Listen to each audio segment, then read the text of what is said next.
This is my 2005 Toyota Sequoia, and I bought it for two main reasons: camping and off-roading. My goal is to turn this into the most epic off-roader I possibly can, but I've hyped up how good this car should be off-road bone stock with four-wheel drive and its center locking diff. So that's exactly what we're doing today. I am taking this to Flagpole Knob. We're going to hit some slightly gnarly trails and see how it does just the way I bought it. But first, I have to get some of this nonsense out of the way so I can make a bed for my wife and I.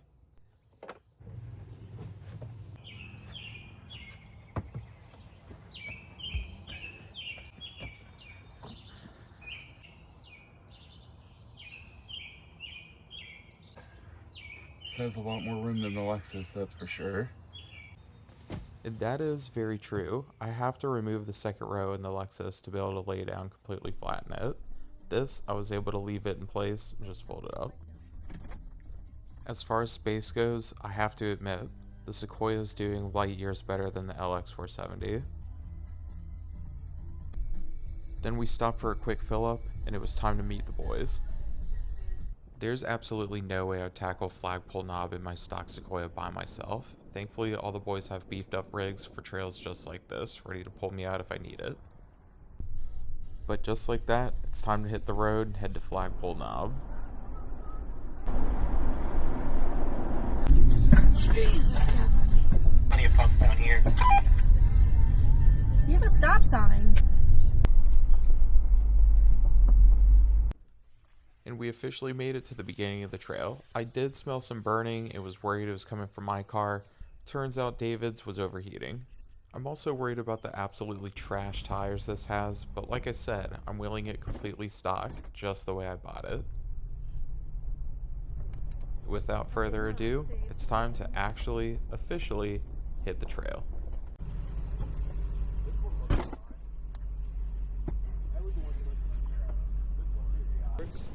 And this is David, the owner of the 80 series.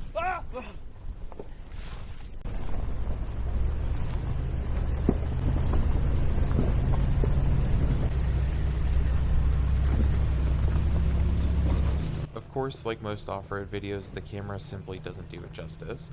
This is not a super hard obstacle, but it's a lot steeper than it looks.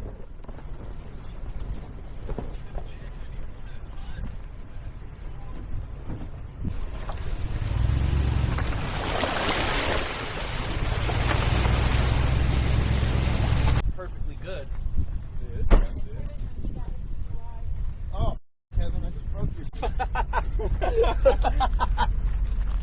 And we have the first casualty of the trip.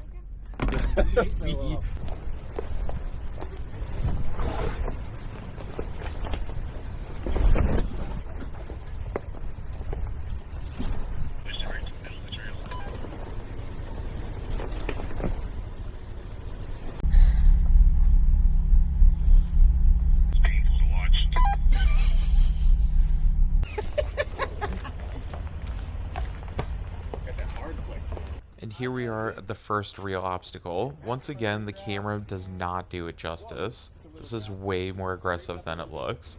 I fully expected my Sequoia to smack the ground pretty hard, but surprisingly, as you'll see, it doesn't touch at all. Cut down a little bit. Oh. As soon as the right rear drops, go slow. No, it's not. That's good. Now passenger. Let me get out of his way. And once you get where David is, go hard right around David.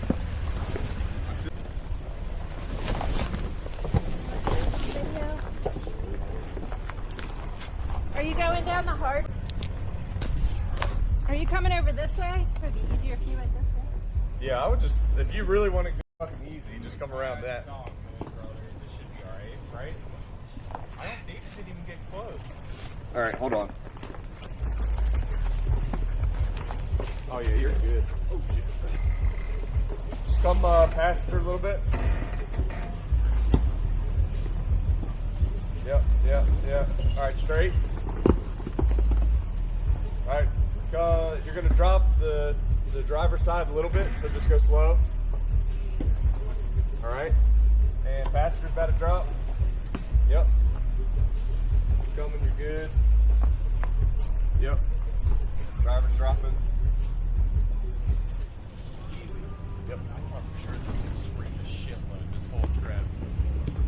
go.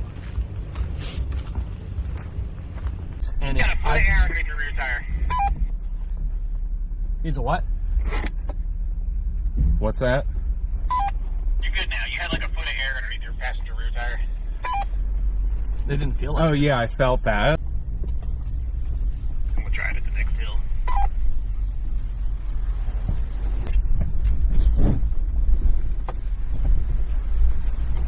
I was just done using.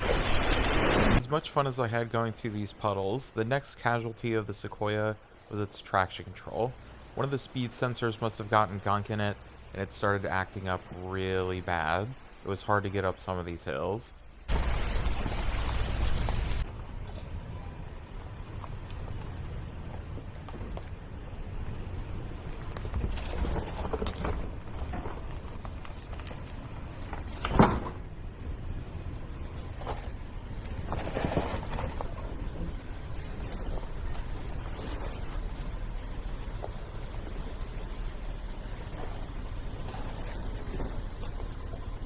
You wanna hop in, babe? Hey, little buddy. Me, dude. Yeah, for real. Well, now he's in our bed. No. After a solid half day of off-roading, it was time to turn down for the night. As of right now, I gotta say, I'm super impressed with this thing. It hasn't really scraped at all, ground clearance hasn't been an issue, four-wheel drive's been working great, it's been able to tackle everything I've thrown at it so far.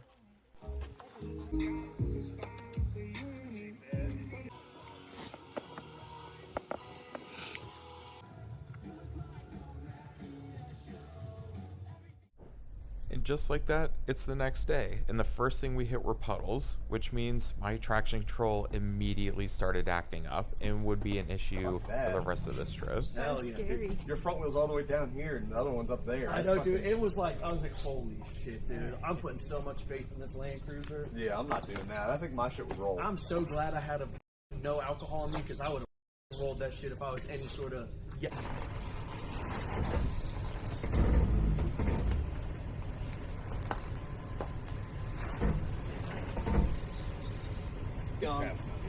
What I'm hitting now is hands down the gnarliest obstacle on this whole trip, and unfortunately there's really no way around this, but once again the Sequoia conquered it. I'm super impressed. Another crushed exhaust.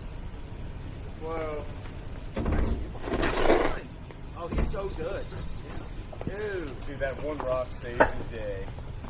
Not a single scrape. That's pretty cool. Good job, Kevin. Move forward, man. This is Jake.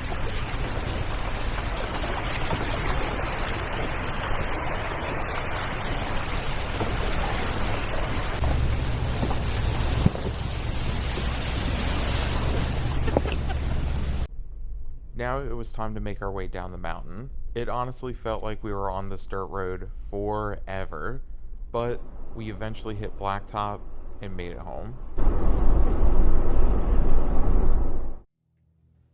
The Sequoia made it home in one piece, which, it's a Toyota. I kind of fully expected that, but it did end up with a couple scrapes, no big deal. I did lose my V8 badge, rear windows started acting weird, and my traction control is obviously an issue.